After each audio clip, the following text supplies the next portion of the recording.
خذ من اموالهم صدقة تطهرهم وتزكيهم بها وصل عليهم ان صلاتك سكن لهم واللہ سمیع علیم۔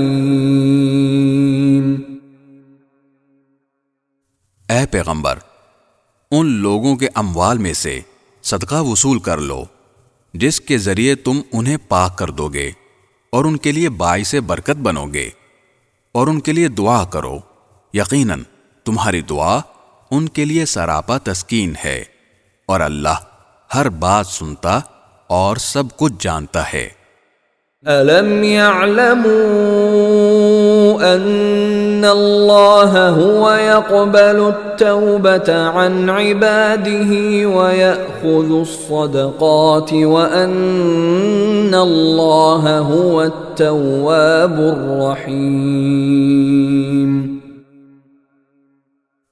کیا ان کو یہ معلوم نہیں کہ اللہ ہی ہے جو اپنے بندوں کی توبہ بھی قبول کرتا ہے اور صدقات بھی قبول کرتا ہے، اور یہ کہ اللہ بہت معاف کرنے والا بڑا مہربان ہے۔